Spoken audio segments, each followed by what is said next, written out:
A big surge of cold air is headed into the east, but here's the deal. It may feel like winter is going to be over for a lot of you as we see some warm air building back across the central U.S., but I'm telling you what, there's plenty of cold left. We're seeing it lurk across the high latitudes. So I think there's still plenty of winter left across North America. We're going to talk about that. Plus, we're going to look at some of the snow cover, compare it last year to this year. We're dealing with some snow this weekend. We're going to look at some of those totals. And we're going to talk about what this pattern shift might mean for a lot of you. And are you going to see some snow, maybe some precipitation finally too, moving into the west? Let's start off with a big picture look at the snow cover. This is last year, and we're going to compare it to where we are today. Okay, the orange is ice. I do want you to take note of these lakes here across parts of Manitoba and Ontario, Saskatchewan. Notice all the white, right? So some unfrozen lakes here. A lot of ice, up into the Arctic, of course. But notice last year we had some more snow across the west. And compare that to this year. Look at all the orange here. That tells you it's been really cold across a lot of Canada. There's no doubt about that. These averages, if you look at what we've seen across a lot of the prairies, down into the east, into the Great Lakes, it has been frigid this winter season. It's not officially winter yet. Meteorological winter starting December 1st. But I think there's more cold ahead. And here's why. And it's different than last year. First of all, with more snowpack this year compared to last year, clearly it's been colder. Just the physics of this tell you that it's going to be tougher to warm things up. You're also in the high latitudes, the sun angle very low. If anything, there's no sun the further north you get. And look at your temperature departures if you look at the long-term European weeklies. I think there's going to be some blasts of cold air that move into the east, but notice long range. This is the control run of the European extended weeklies. It keeps the cold, and it puts the cold pattern back into the States heading into January. This long range outlook, right? I get it. A lot of comments sometimes come on and say, you can't get it right tomorrow. Why on earth were we looking 3 weeks from now? I get it. We're looking at patterns, guys. Okay, when we look down the road, that's what we're looking at here. I'm not giving you a deterministic forecast, but I'm telling you, it's going to get warm this week. I don't think the cold's done. I don't think winter's over. I don't think you give up on it if you're throwing in the towel. I think you're a little premature with the giving up a little bit early. And here's why. First, we've got this huge ridge still blocking across Alaska. The WPO, that's the Western Pacific Oscillation. When we look at some of the teleconnections, that's driving the weather over the next couple of weeks. And here's the deal. I think as we head into January, into February, we're going to start to see that cold come back. And not just that, the European weeklies have been very, I just want to say super amplified across the Northern Hemisphere. To me, that looks cold. And it may not be what you think, right? So I think we're going to get big warm-ups, big cool-downs, and this could be much more active heading into January. I think winter's just starting, clearly. Some of you haven't seen much cold, especially across the south into Texas. It's going to get cold, though, today and tonight into tomorrow across a lot of the east and the south. Some pretty cold weather, too, headed into the southeast as we're going to see wind chills get near zero, even into the upstate of South Carolina, maybe even into the low country. Cold weather on the way here. A lot of rain moving into the Pacific Northwest, a big low just to the south of Alaska here, but overall, Alaska remaining fairly precipitation-free. Unfortunately, more precipitation heading into Washington and Oregon, where there are landslides that have been happening from the 6 to 12 inches of rain that you saw. A lot of the ski resorts hurting here. We've had some really high snow levels. Pretty tough to see some snow into the Pacific Northwest. Fortunately, I think for this area, for the ski industry, there's going to be some colder weather on the way as we head into the late part of the week. Beautiful skiing conditions into the Northeast, though. We've had a lot of snowmaking weather. It's just been a great season. And also into the Canadian Rockies, a lot of snow here. Not the same. Again, the further south you go, the Wasatch, Colorado Rockies struggling with some snow here. Big warm-up on the way. I'm not going to deny it. As you head into next week, temperatures a huge swing out ahead of this next system that starts to drop through the prairies. That's going to bring some snow, by the way. I'm going to show you this. This is swinging east. I think it's going to put some snow into Edmonton. I don't know if it's going to get as south as maybe Winnipeg. It looks a little bit to the north. The next one might be your snow right along the U.S.-Canadian border. And this one is looking impressive as we head toward Wednesday and Thursday of next week. Out ahead of this, a lot of Gulf moisture starts to get tapped into. And now you're bringing some really warm air pretty far to the north. But here's the thing. This next system, look at the trough on this. It's digging. That's pulling some more cold air back in behind this. And look at this, guys. You may get a warm up by next weekend, though it's a distant memory and you're cold into the northeast again. You're starting to rebound on the backside of this. So another big flip on the way, and then you're cold again. And now we're headed toward Christmas, right? So just take this with a grain of salt, throw it away. I don't care what you do with it, but look, wouldn't it be something? You get a white Christmas here into the northeast. All right, it's the European. We're looking at the 24th. I don't believe any of it. But you may see all the things going around social media, the clickbait. I'm telling you, winter, it's not over yet. It's going to warm up. Just calm down. More snow on the way, too, right now in the short term. Let's talk about that. We've looked at kind of the long range. Let's talk about what's happening. We're going to dig into each region of the country right now. If you're joining the live stream, thanks for stopping by. I'm Travis. If you're brand new, I used to work in TV. I was a chief meteorologist many, many years ago. I've been out of that business for a while. But I've been here on YouTube for almost, not quite 2 years, but close. But just over the last couple of months, we've grew and thousands of you have subscribed. So thousands of you are coming over, and we're almost at 40,000 subscribers. So if you're lurking, you're on the edge, you're thinking about subscribing, hit that button, come back, join the community. A lot of you in the live chat, I'm seeing some of you. I always love seeing some familiar names. So join the community, come back. Let's talk about the snow that's moving into the northeast. This is an interesting setup, right? You've got this snow that's going today, right? We've seen this back across Iowa. That streaks east into Ohio, Indiana, Pennsylvania tonight, Pittsburgh. You're going to get some snow out of this. We'll look at those totals in just a second. Some of that snow could be heavier along the West Virginia, Pennsylvania border. But look what happens as we head into the overnight, all right? Notice how this, and this doesn't do as good of a job, but there's some downsloping flow. So you're ruining the snow chances, I think, here across central PA. But as you lose that influence of that downsloping flow, the synoptic lift starts to pick up as low pressure gets going here off the coast, and that's going to increase your snow chances here from Baltimore, I think Philadelphia. Look at this, some snow in New Jersey. It's been a while since we've seen some snow here, and the first snow of the season here from Long Island to New York to Cape Cod. This is not going to be an interior snow. This is going to be your coastal snow, so you're welcome. If you've been waiting for some snow, here it comes. Really cold air behind this, big lake effect snow going. A lot of wind, too. That's going to create some wind chills that are going to be really impactful over the next couple of days.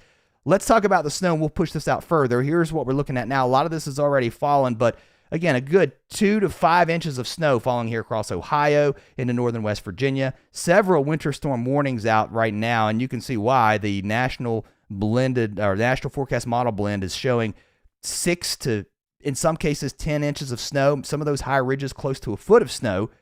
Into Pittsburgh, we're looking at about 6 inches once it's all said and done. These right here are numbers from the National Digital Forecast Database, touch numbers from somebody at the National Weather Service. So you get the idea. They're pretty close to that forecast blend. I'd say they're playing it close to the sleeve here. There's that downslope flow. Notice how that snow goes away across central PA, but then boom, boom, boom. A little more synoptic lift here. So DC could see an inch out of this, maybe 2. Get up to Baltimore, those numbers might go up close to 1 to 3, and then now you're getting to Delaware close to 4 inches here. And again, these right here, guys, are touch numbers forecasted for central New Jersey. Look at this, getting close to 5 inches here across central New Jersey, all the way down to Cape May, close to 2 to 3 inches. New York City looking like 1, maybe even, I'll just go ahead and say maybe 2 to 4 here. So out to Long Island, a little bit of snow falling in this area as well. This is the same map, just a little bit wider version. You can see how that snow not really going pretty far inland here. We're talking about maybe up to Bristol, a couple of inches, but south of that, that snow is a little heavier down towards New Haven, down towards Providence, maybe a little bit of snow here, and then up to Boston, and maybe a coating of snow at best. But this isn't a huge snow event, but let me tell you what a lot of you in the east are going to feel, even into the south. It's the cold that's on the way.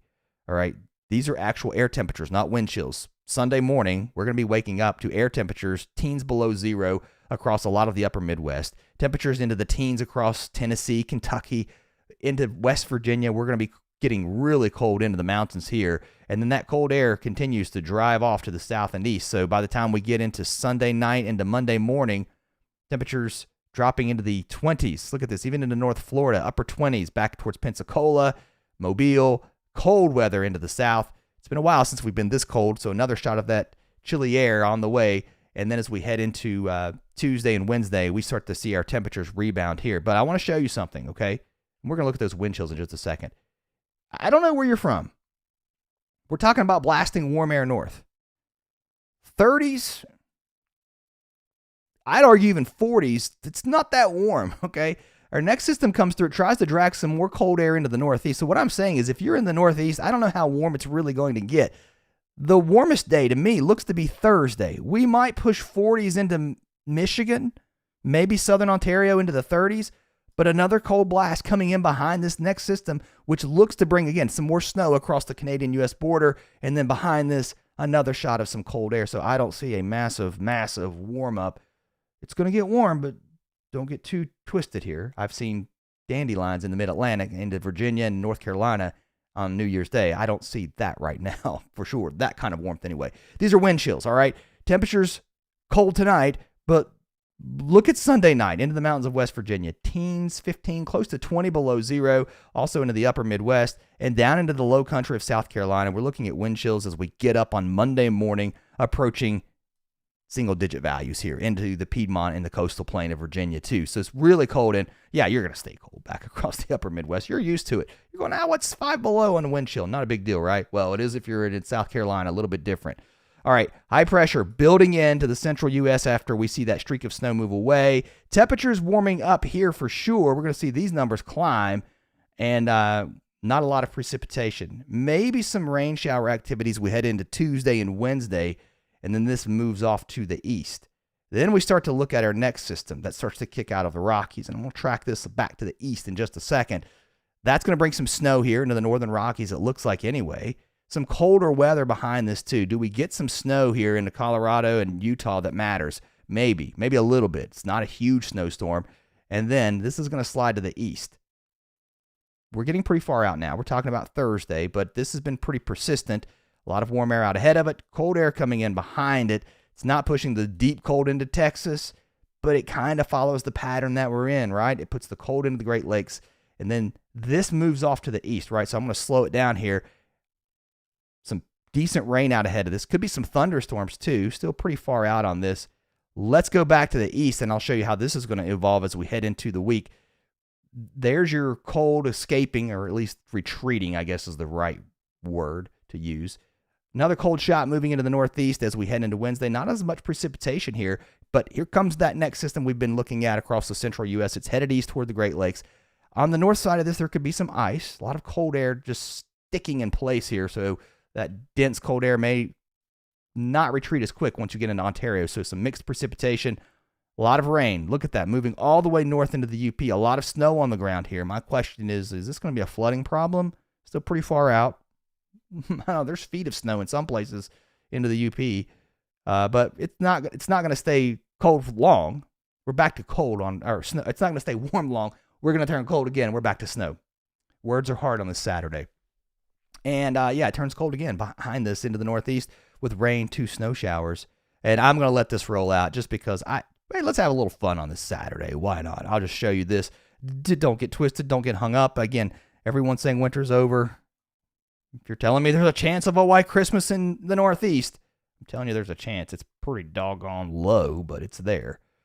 All right, let's go back to the central U.S. Again, once we get into next week, we're watching, again, that system move to the east. High pressure builds in, and then things get a little bit quiet. We're pretty far out now. I'm not going to let this go. We're going to just move on to some more confidence here, and that's the cold retreating as we head into the week. Temperatures warming up again across Texas, up into Colorado. Look at that, 60s into Denver again. Once we get into Tuesday and Wednesday, the warmth spreads north. We're up into Nebraska now, up into the 60s, even South Dakota. Still cold across the northern tier. Behind this next system, our temperatures drop. So North Dakota, Minnesota, you don't get real warm. You might get back up into the 30s again heading into Thursday, but the cold is lurking, and it's dropping south again as we head now into Thursday, into Friday, with temperatures. These are air temperatures dropping back into the teens below zero, staying warm across West Texas. Amarillo, no sign of winter yet. Staying warm. Unfortunately, again, some heavy rain moving back into the Pacific Northwest after a bit of a break that we're seeing on Saturday. Maybe a relatively dry start on Sunday, at least for Oregon, but that rain moves back in, at least the showers do. The heavy precipitation targeting British Columbia, Vancouver. You got to get pretty high up to get the snow. Wonderful start to the ski season again here across the Canadian Rockies, but that cold air starts to drop south into the Pacific Northwest, and our snow levels do start to come down. Seen some sad stories. I know I've been talking a lot about the ski industry, but there's a lot of sadness going on here into the Pacific Northwest with very little, if any, snow. especially with the rain. And it's been a terrible week with all of the flooding and landslides and mudslides. It's just terrible setup. But look at the change coming, guys, as we head into next week. And I want to show you, for my Canadian friends too, this could bring some snow, again, into Edmonton as this low moves east and as this trough moves into the west. Snow levels drop here into the northern Rockies, the Pacific Northwest, British Columbia. And notice how this low moves east. Again, the track of this will determine where the snow streak is, but hey, it puts some more snow into Calgary. It puts some more snow into southern Saskatchewan, southern Manitoba. And then the snow levels are a lot lower now, I think, as we head into Thursday and Friday. So another round of snow. This is good news, again, as we head long term. Maybe we start to see this drop a little bit further south into the Sierra, into the Wasatch, into the Colorado Rockies. Do we get more precipitation here, which is desperately needed? I do think we start to see that as the pattern shifts up over the next couple of weeks. Snow can find way, way, way high in the mountains of British Columbia. Again, if you look long range, that does start to change up some here across the northern Rockies. A lot of rain on the way. Weather Prediction Center showing that here. Precipitation totals, this takes you through Friday. Several inches of precip, unfortunately. Fairly warm too. There's the cold. It's all east of the mountains. It's headed east as well. And then temperatures relatively warm still heading into Sunday, into Monday. Still warm, maybe even warmer into eastern Washington and Oregon, into the 50s and 60s. Phoenix, beautiful, into the 60s and 70s. Close to 80 here, especially into southern California, into southern Arizona. Really warm, but I'm going to let this roll out. Some colder air tries to work in. It's going to take a while. And again, I don't know that I believe any of it, but some changes trying to move in by the time we get into Christmas, I think. More to come on that. It's going to get cold in the east. If you're just joining the live stream, you can take it back from the beginning, but I want to show you something before we leave. There is a lot of cold air lurking into Canada. And I was looking at this cold and what the polar vortex is doing. We still see a fairly wavy pattern setting up across the northern hemisphere. You're not seeing that tight cold air just build around the Arctic. It still looks pretty wavy to me, and a wavy pattern means more chances for cold. That's all I got. It's been a long video today. Hope if you made it this far, maybe you're a weather geek like me, and you enjoy maybe looking at some of the details from time to time. Come back. Thanks for watching. See you next time.